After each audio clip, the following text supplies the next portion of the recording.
नमस्कार, स्वागत है आपका। आप देख रहे हैं प्राइम टीवी और मैं कीर्ति। कोरोना ने मचाया हाहाकार, अब स्ट्रेन ने भी दी है हुंकार। जी हां, ब्रिटेन से निकला ये नया स्ट्रेन अब धीरे धीरे बढ़ रहा है। नमस्कार, मैं कीर्ति स्वागत करती हूं आप सभी का प्राइम टीवी पर। हम बात कर रहे हैं कोरोना के नए स्ट्रेन की, जिसने एक बार फिर जान आफत में डाल दी है। देखिए इस पर हमारी ये खास रिपोर्ट। आप लोगों को सूचित किया जाता है कि यहाँ पे आपको सब चीजें प्रोवाइड की जाएंगी, कोई भी घर से बाहर न निकले।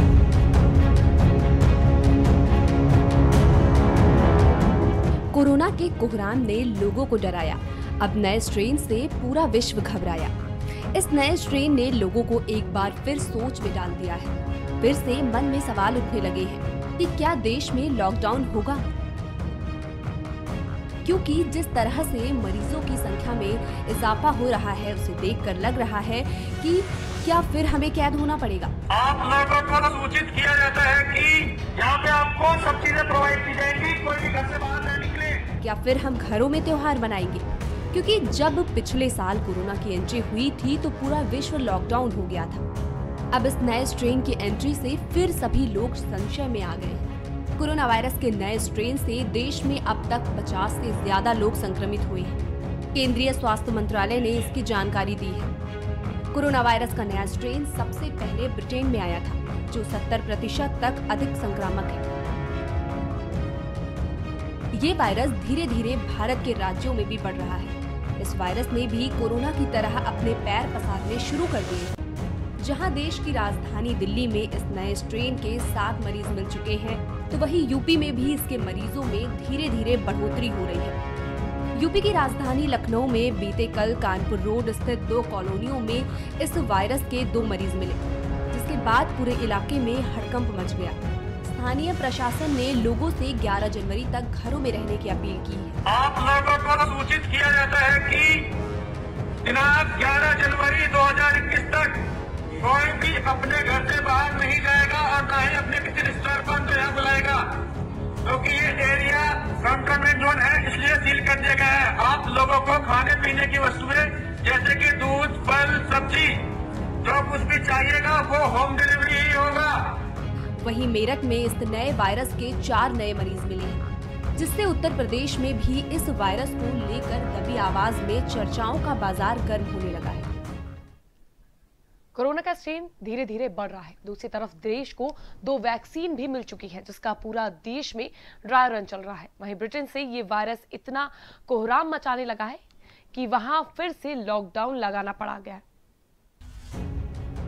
ब्रिटेन में कोरोना वायरस के नए स्ट्रेन से हड़कंप मचा हुआ है और पूरी तरह से दहशत का माहौल है। कोरोना वायरस के नए स्ट्रेन के बढ़ते खतरे और अस्पतालों में मरीजों की बढ़ती संख्या के मद्देनजर ब्रिटिश प्रधानमंत्री बोरिस जॉनसन ने इंग्लैंड में सोमवार को फिर से लॉकडाउन लगा दिया है। जॉनसन ने कहा कि देश में एक बार फिर से लोगों को घर पर ही रहना होगा और लॉकडाउन का पालन करना होगा। इस समय नया वायरस काफी खतरनाक तरीके से फैल रहा है और हमारे अस्पताल कोरोना के नए वायरस की वजह से बहुत अधिक अंडर प्रेशर में है। उन्होंने बताया कि मंगलवार से स्कूल, कॉलेज और यूनिवर्सिटी बंद रहेंगे और ये सभी ऑनलाइन ही चलेंगे। सिर्फ आवश्यक वस्तुओं के लिए ही लोग घरों से बाहर जा सकेंगे। कोरोना महामारी के बीच एक और संकट ने दस्तक दे दी है और ये दस्तक काफी खतरनाक साबित हो सकती है। बर्ड फ्लू नामक एक वायरस भारत में दस्तक दे चुका है, जिसको लेकर सरकारें अलर्ट पर है। लेकिन वायरस के दस्तक देने से ही लोगों की मुश्किलें अब बढ़ सकती हैं। देखिए इस पर हमारी ये रिपोर्ट।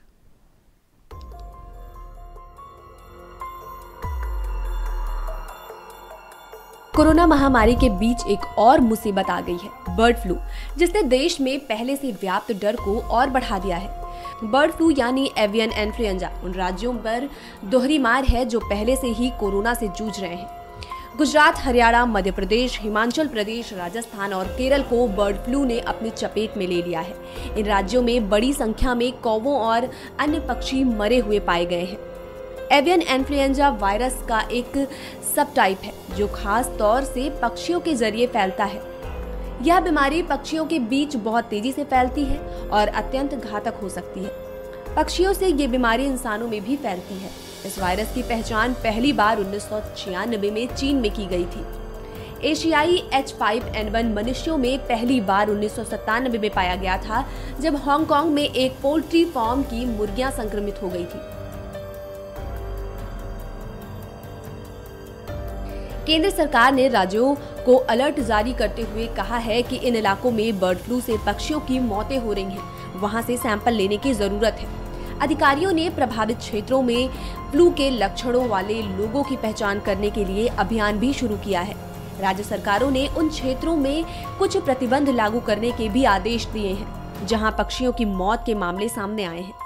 ऐसी जगहों पर 1 किलोमीटर के भीतर अगर कोई पोल्ट्री फार्म मौजूद है तो उसे भी नष्ट किया जा सकता है।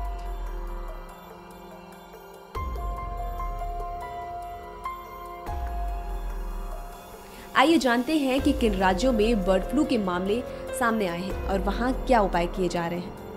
मध्य प्रदेश के मंदसौर में प्रशासन ने मंगलवार को चिकन और अंडे बेचने वाली दुकानों को 15 दिनों के लिए बंद रखने का आदेश दिया है।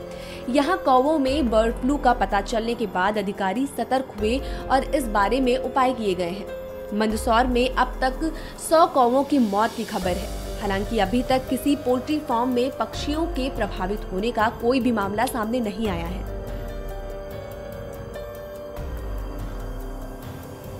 अल्पुझा और कोट्टायम के जिला प्रशासन में दोनों जिलों में बर्ड फ्लू का पता चलने के बाद मुर्गियों और पक्षियों को मारना शुरू कर दिया गया है। जहां संक्रमण का पता चला है, उन क्षेत्रों में प्रशासन ने पोल्ट्री मांस और इससे जुड़े दूसरे प्रोडक्ट्स की बिक्री और उपयोग पर प्रतिबंध लगा दिया है। क्षेत्र में और संक्रमण न फैले, इसके लिए 30,000 से ज्यादा पक्षियों को मारने का फैसला किया गया है।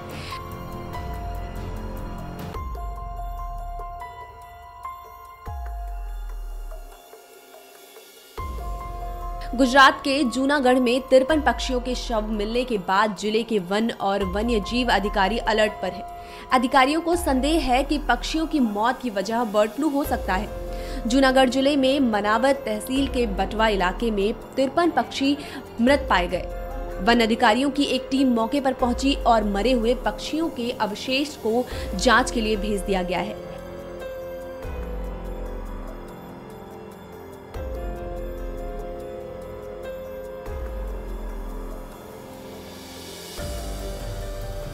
हरियाणा के रायपुर रानी में 5 दिसंबर से अब तक सैकड़ों मुर्गियों की मौत हुई है। अधिकारियों ने पुष्टि की है कि अब तक पक्षियों में एवियन फ्लू के लक्षण नहीं पाए गए हैं। हालांकि जालंधर की लैब में सैंपल भेजे गए हैं और रिपोर्ट का इंतजार है। पोल्ट्री फार्मों में कितनी मुर्गियां मरी हैं, इसकी सही संख्या अभी तक ज्ञात नहीं है। हिमाचल प्रदेश के मशहूर पोंग डैम अभ्यारण्य और इसके आसपास के इलाकों में पक्षियों की मौतें हुई थी। जालंधर, पालमपुर और भोपाल की लैब ने इनके सैंपल में H5N1 वायरस की पुष्टि की है। एवियन फ्लू से अब तक 1900 से अधिक प्रवासी पक्षियों की मौत हो चुकी है। कांगड़ा जिला प्रशासन ने अब पोंग डैम अभ्यारण्य के 1 किलोमीटर के भीतर पोल्ट्री प्रोडक्ट्स की बिक्री पर प्रतिबंध लगा दिया है। अभ्यारण्य के 9 किलोमीटर के दायरे में सभी पर्यटन गतिविधियों को रोकने के अलावा इस क्षेत्र में निगरानी की जा रही है। राज्य के विभिन्न हिस्सों में बर्ड फ्लू तेजी से फैल रहा है। खतरे की घंटी 27 दिसंबर को सुनाई दी, जब राजस्थान के झालावाड़ जिले में 100 पक्षी मृत पाए गए। राजस्थान के पशुपालन विभाग में मंत्री लालचंद्र कटारिया के नेतृत्व में बर्ड फ्लू को लेकर एक आपातकालीन बैठक बुलाई गई। शुरुआती जानकारी के अनुसार बर्ड फ्लू के तेजी से फैलने के पीछे H5N1 वायरस को जिम्मेदार ठहराया गया है।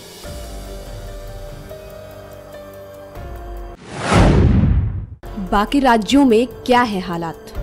उत्तर प्रदेश बर्ड फ्लू के खौफ के बीच राज्य के मुख्यमंत्री योगी आदित्यनाथ ने स्वास्थ्य विभाग और पशुपालन विभाग को पूरी तरह से सतर्क रहने का निर्देश दिया है।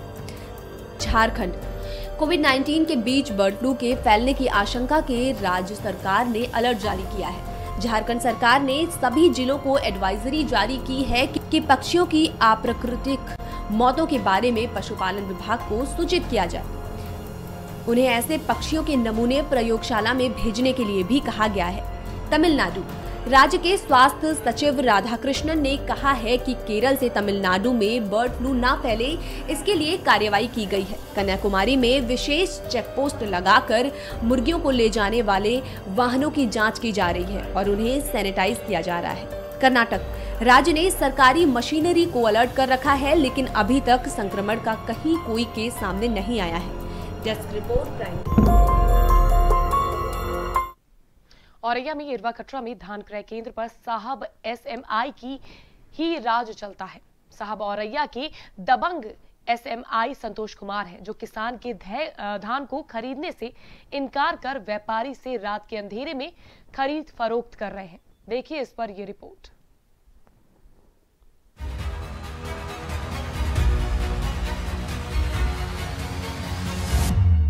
सारे कानून और नियम हुए तार-तार, सब नियम हुए दरकिनार। साहब इतने हुए बलवान कि खुद को समझ बैठे भगवान। अरे अब इतनी तारीफ हो ही गई तो परिचय भी कराते हैं हम आपका इन साहब से। ये साहब औरैया के दबंग एसएमआई संतोष कुमार हैं और इरवा कटरा में धान क्रय केंद्र पर इनका ही राज चलता है। जी हाँ, सही सुन रहे हैं आप। आइए सुनाते हैं आपको इन साहब के रिश्तेदार का एक ऑडियो जो हमारे संवाददाता ने अपने फोन में कैद किया है। अरे राहुल भैया, हाँ, अरे हमने कोई प्रताप सिंह को धान है अपने। अरे यार वो रवि आधार कार्ड वाला नहीं जो है वो। हाँ, बता रहे 100 रुपए हाँ। कुंटल के हिसाब से दिया साहब को, और फिर भी हमारा नहीं ले रहे। अरे करवा दे रहे, आज करवा दे रहे, हम क्या तो रहे। ठीक ठीक ठीक ठीक है, करवा दे रहे। ठीक, ओके। ठीक, करवा रहना यार। फोन कर रहे एक सेकंड। वहीं इन साहब से जब हमारे संवाददाता ने इस बारे में पूछा तो क्या जवाब दिया इन साहब ने, वो भी सुन लो।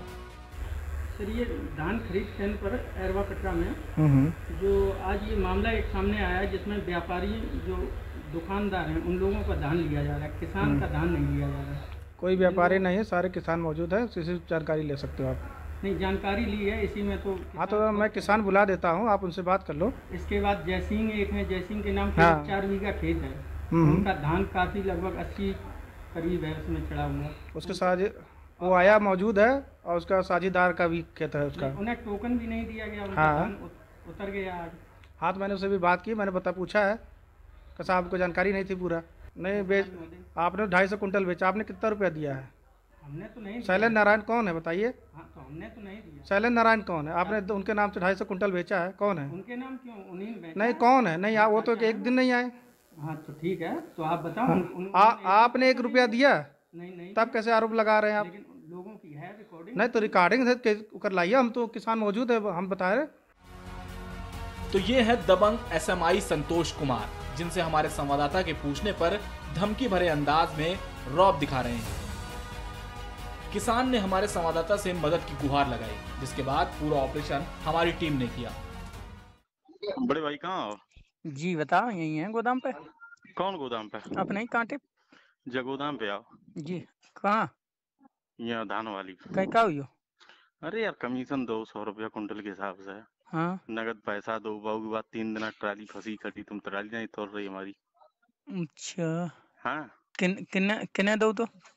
ऐसा माई साहब को। अच्छा, हाँ, क्या कह रहे? नहीं, रोज एक दिन बड़ा हो जाए। आओ, हमें स्टेटमेंट दिए, हम अपने उनसे दिब्बे। और कोई है? हम सारे दे। आओ तुम, कैमरा लेके आओ। अच्छा, पहले राहुल से बात कर ले। राहुल से कर ले बात, स्टेटमेंट हम दिब्बे जो हमने दिब्बाई। तुम कैमरा बड़ो सब लेके आओ। 100 रुपया कुंटल? हाँ, ठीक। क्या नाम से है? श्री प्रताप सिंह के नाम से। जो बे ठीक, चलो भैया ले। ठीक, हमारे ससुर साहब हैं। अभी आ ले। आइए बताते हैं सिलसिलेवार तरीके से पूरी कहानी। सूबे के मुखिया लगातार प्रत्येक व्यवस्था को सुव्यवस्थित रूप से सुचारू रूप से चलाने के लिए लगातार कार्यरत है। उसकी कहीं न कहीं पूरी तरीके से बेइज्जती करने का कार्य किया जा रहा है। दरअसल किसानों ने एसएमआई के रवैये से तंग आकर मीडिया कर्मियों के सम्मुख न्याय की आस की गुहार लगाई। किसानों ने एसएमआई पर आरोप लगाते हुए कहा कि किसानों के धान लेने के बजाय व्यापारियों के धान लेते हैं। यदि हम लोग इस पर विरोध करते हैं तो वह हमें डांट कर वहां से भगा देते हैं और रात के अंधेरे में व्यापारियों का धान तौला जा रहा है। भैया, इतनी रात में कैसे तुलाई हो रही? भैया पकड़ा भैया। किसने कहा? किसने? क्यों भैया, आपसे किसने कहा इतनी रात में तुलाई करने के लिए? भैया, मुनीम लोग यहाँ करवाते हैं। मुनीम लोग करवाते हैं। एसएमआई साहब कहाँ हैं? वो चले गए। चले गए? अच्छा, जो 6 तारीख को डेट दी थी वो तुलाई नहीं हो रही, ये कैसे हो रही? ये कब की है? आप लोग जाने साहब, हमें क्या मालूम। अच्छा, ये कब की है? ये कब की है? किस डेट की है ये?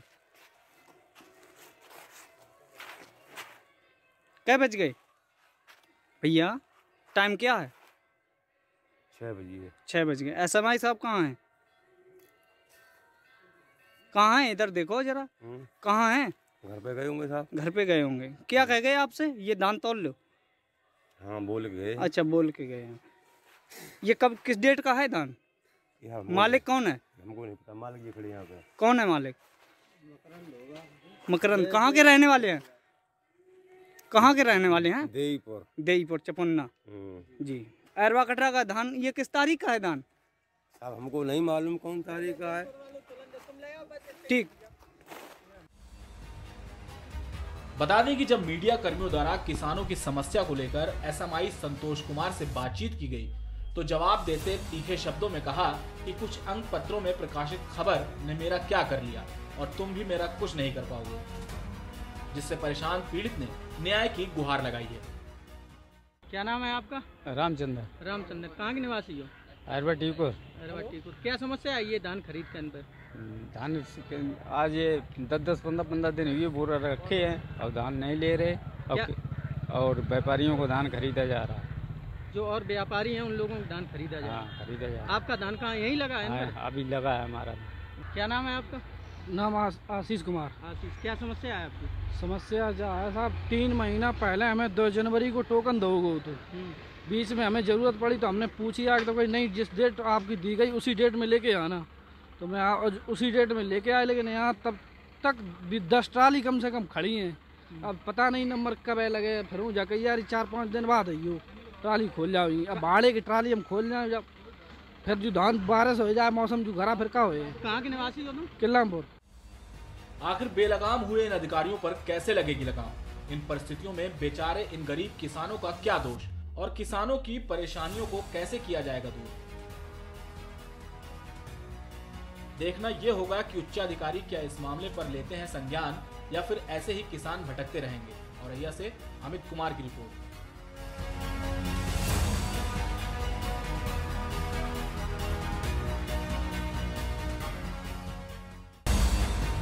ठंड बढ़ते ही रैन बसेरे तैयार हो चुके हैं। रैन बसेरों में राहगीरों के रुकने के लिए लिहाज एवं गद्दों की व्यवस्था की गई है। वहीं उत्तर प्रदेश के पूर्वी हिस्सों में हुई बारिश से लगातार ठंड में इजाफा देखने को मिल रहा है। राजधानी लखनऊ में भी बारिश ने ठंड को बढ़ा दिया है। उत्तर प्रदेश की योगी सरकार ने रैन बसेरों में लोगों के ठहरने के लिए पुख्ता इंतजाम का दावा करते हैं। वहीं ठंड के आते ही दूर दराज से आए लोग रैन बसेरों में रुक कर रात काटते हैं, तो वहीं कई ऐसे भी लोग हैं जो रैन बसेरे में ही रह रहे हैं। यूपी सरकार की ओर से चलाए जा रहे रैन बसेरे के हाल को जानने के लिए प्राइम टीवी की टीम निकली और लखनऊ स्थित कई रैन बसेरों में जाकर उनका हाल जाना। यूपी की योगी सरकार के दावे में कितनी सच्चाई है, लोगों के रुकने की क्या व्यवस्था है, क्या कुछ इंतजाम है, आइए आपको दिखाते हैं। उत्तर प्रदेश में ठंड का प्रकोप लगातार बढ़ता जा रहा है और हम इस टाइम राजधानी लखनऊ के हजरतगंज में मौजूद हैं, जहां पर ठंड के कारण रैन बसेरों की व्यवस्थाएं की गई हैं। जो राहगीर हैं या जिनके घर नहीं है उनके लिए रैन बसेरे की व्यवस्था की गई है। हम आज परिवर्तन चौक के रैन बसेरे के अंदर पहुंचे और यहाँ पर हम ये लोग जो हैं, जो लोग लेटे हुए हैं, इनसे जानेंगे कि रैन बसेरे के अंदर क्या क्या व्यवस्था है। क्या नाम है आपका? अजय प्रताप सिंह। कहाँ से आए हैं? बहराइच के हैं सर। बहराइच के हैं जी। यहाँ पर रैन बसेरा फ्री है या कुछ पैसे लिए जा रहे हैं? नहीं, फ्री है सर। खाने वाने की व्यवस्थाएं हैं? नहीं, खाने की व्यवस्था कोई नहीं है। हाँ। लेटने की व्यवस्था अच्छी है। हाँ। लेकिन कुल मिला के अगर बारिश होती है तो ऊपर का कोई पन्नी या तिरपाल की नहीं है, बिस्तर भी भीग जाता है। हम लोग रात में भीगे हुए थे, 3 बजे से बैठे। पानी की क्या व्यवस्था है? पानी की कोई व्यवस्था नहीं है। कोई व्यवस्था नहीं है। अलाव वगैरह की व्यवस्था? अलाव की व्यवस्था है। अलाव की व्यवस्था है? जी जी। अलाव जलता है? जलता है। हाँ। वो मेट्रो वाले जो हैं वो नीचे जलाने नहीं देते हैं, नहीं दे रहे हैं जी। तो कैसे बारिश हो जाती है तो कैसे रहेंगे? बारिश हो जाती है, समस्या ये होती है कि ऊपर से बारिश भी आ जाती है तो बिस्तर भीग जाते हैं। तो हम लोग रात भर उठ के बैठते रहते हैं, बाहर टहलते हैं। आप कहाँ से आए? जिला सीतापुर। नाम सुरेश है। सुरेश नाम है। हाँ। क्या व्यवस्थाएं कैसी है? व्यवस्था अपना ओढ़े हैं। हाँ। अपना बिछाए हैं। अच्छा, बिस्तर आप अपना लेकर आए? हाँ। बिछौना भी अपना है, हाँ। ओढ़ना भी अपना है। खाना और वाना खाना वाना यहाँ नहीं मिलता है। अच्छा, जहाँ आप खड़े हो हाँ। वो सब गीला है। गीला है? हाँ गीला है। जहाँ आपके पैर हैं, जब बारिश हो जाती तो क्या समस्या आती है? समस्या ये बारिश हो जाती तो ये ऊपर खुला है, हाँ। तो हम लोग उधर चले जाते हैं, उधर चले जाते हैं। अच्छा, हाँ कुल मिला के समस्याएं हैं। हाँ समस्याएं तो हैं। किनारे जो हम इस टाइम परिवर्तन चौक के रैन बसेरे में थे, जहां की स्थिति आप देख सकते हैं। यहां पर जो मैट पड़ी हुई है वो पूरी तरीके से गीली है और जो रैन बसेरे के अंदर रहने वाले लोग हैं उनका साफ तौर पे कहना है कि यहाँ पर व्यवस्थाएं तो हैं लेकिन खाने की कोई व्यवस्था नहीं की गई है, पानी की कोई व्यवस्था नहीं है और अगर बारिश हो जाती है तो यहाँ पर भीगते हुए रहना पड़ता है।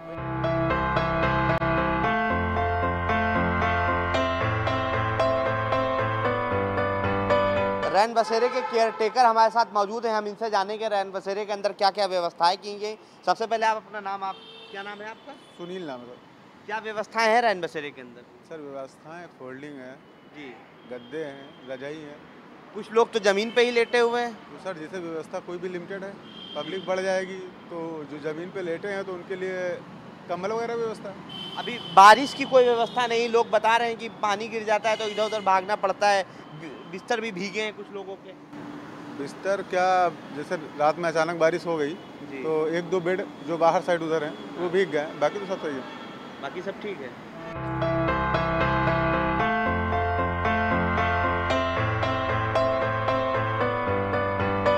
अब हम कैसरबाग के रैन बसेरे में पहुंच चुके हैं, जहां हम आपको ये तस्वीर दिखाना चाहेंगे। सरकार के द्वारा अलाव की व्यवस्था की गई है। यहाँ पर जो लोग हैं, यहाँ पर अलाव की व्यवस्था की गई है, लोग यहाँ पर बैठे हुए हैं और दूसरी ओर हम बसेरा के अंदर जाएंगे और लोगों से जानेंगे कि क्या व्यवस्थाएं हैं। यहाँ पर आप देख सकते हैं ये रैन बसेरा कैसरबाग का रैन बसेरा है, जहाँ पर जो लोग हैं, जो बेघर लोग हैं या जो यात्री हैं या जिनके घर नहीं हैं, उनको पूरी तरीके की सुविधाएं दी जा रही हैं। यहाँ पर लोग आराम फरमा रहे हैं और हम बातचीत करेंगे, हम जानेंगे। क्या नाम है आपका भाई साहब?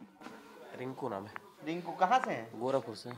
क्या सुविधाएं हैं रैन बसेरे में? हाँ सही है, कोई समस्या तो नहीं है? कोई दिक्कत नहीं है। कोई साफ सफाई का भी व्यवस्था है, यहाँ के स्टाफ का भी। पानी वानी क्या व्यवस्था है? बढ़िया है, पीने की व्यवस्था अलग है, नहाने की व्यवस्था अलग है। नहाने की व्यवस्था बढ़िया है। हाँ, साफ सफाई भी सही है। साफ सफाई भी है। हाँ। और कोई असुविधा तो नहीं है रैन बसेरे? कोई असुविधा नहीं। सरकार द्वारा जो रैन बसेरा चलाया जा रहा है ठीक ठाक है? हाँ ठीक है। ठीक है। हाँ। तो आप देख सकते हैं ये तस्वीरें कैसरबाग के रैन बसेरे की है, जहां पर सरकार के द्वारा सारी सुविधाएं दी जा रही हैं। जो लोग हैं उनको सुविधाएं मिल रही हैं और सामने आप देख सकते हैं यहाँ पर एक लगा दिया गया है कि सभी सुविधाएं निःशुल्क हैं और हम लोगों से जानेंगे भी कि क्या नाम है आपका? यहाँ पर सारी सुविधाएं निःशुल्क हैं? जी जी, सारी सुविधाएं निःशुल्क हैं। ये दिशा निर्देश भी हमारा लगा हुआ है जिसपे कि सब लोग जाने कि हाँ सारी व्यवस्थाएं निःशुल्क हैं यहाँ पे। क्या अगर राहगीर आते हैं रुकने तो उनको क्या, उनसे क्या पहचान पत्र लिए जाते हैं? कोई भी आईडी प्रूफ हो, निर्वाचन कार्ड, आधार कार्ड, ड्राइवरी लाइसेंस, कुछ भी हो। महिलाओं को रहने क्या व्यवस्था? हाँ, महिलाओं का अलग है। उनका कहाँ पर है? ऊपर सेकंड फ्लोर पे है। महिलाओं कितने लोग हैं? अभी महिला 1 है और 11 लोग हैं टोटल। 11 लोग हैं जी। ठीक है, तो आप देख सकते हैं जो सरकार के द्वारा जो सुविधाएं दी जा रही हैं वो लोगों को मुहैया हो रही हैं और सामने यहाँ पर एक लगा भी दिया गया है कि यहाँ पर ये चीज़ें हैं और लोगों को फ्री सुविधाएं मिल रही हैं। और हम बातचीत करेंगे, हम यहाँ के जो केयरटेकर हैं। चाचा, क्या नाम है आपका? राम सिंह। राम सिंह नाम है? जी सर। यहाँ पर आप क्या हैं? केयरटेकर। केयरटेकर हैं। क्या सुविधाएं हैं यहाँ पर? कोई असुविधा तो नहीं है? कोई असुविधा नहीं, जो सुविधाएं वो बहुत। अलाव क्या व्यवस्था है? अलाव डेली लकड़ी आती है नगर से। आती है। राहगीरों को कोई समस्या तो नहीं है? कोई समस्या नहीं होती है। कोई समस्या कोई नहीं, आसपास बुला के लाते हैं जो इधर उधर पड़े रहते हैं फुटपाथ पे। कुछ ऐसे रिक्शे वाले हैं जो रोड पे रहते हैं, उनको जहाँ तक संभव होता है बुला के लाते हैं जी। आते हैं, लेटते हैं, सुबह चले जाते हैं। ठंड में कोई लोगों को कोई तकलीफ नहीं होती। कंबल गद्दा देते हैं, सब बिछाने ओढ़ने देते हैं। तो आप देख सकते हैं कैसरबाग रैन बसेरे की तस्वीरें थी, जहां पर आप साफ तौर पे देख सकते हैं कि लोगों के लिए हर सुविधा यहां पर है और लोग आराम फरमा रहे हैं।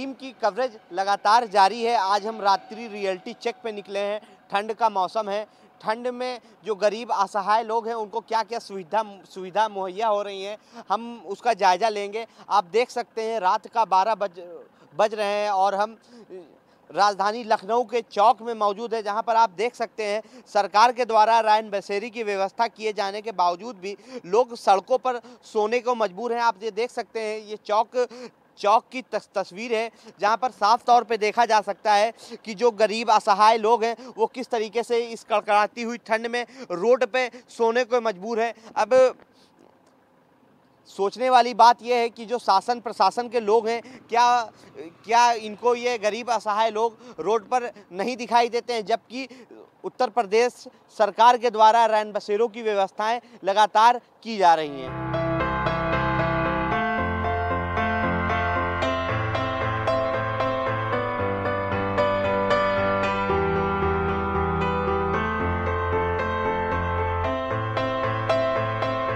प्राइम टीवी की टीम का रियलिटी चेक लगातार जारी है। आज हम रात्रि रियलिटी चेक पे निकले हैं। तकरीबन रात के 12:15 बज रहे हैं और हम आपको दिखाना चाहेंगे, ये हुसैनाबाद का रैन बसेरा है, जहां पर आप देख सकते हैं इस रैन बसेरे को सरकार के द्वारा, नगर निगम के द्वारा निःशुल्क शुरू किया गया है। हम रैन बसेरे के अंदर की तस्वीरें आपको दिखाना चाहेंगे। सरकार द्वारा जो लोग ठंड से बेहाल थे, उनके रहने कोई व्यवस्था नहीं थी, या जो राहगीर थे या जो मजदूर तबके के लोग थे, उनके लिए रैन बसेरी की व्यवस्था की गई है। आप इन तस्वीरों में देख सकते हैं, ये हुसैनाबाद का रैन बसेरा है, जहां पर जो राहगीर हैं या मजदूर हैं उनके रहने की ठीक ठाक व्यवस्था की गई है।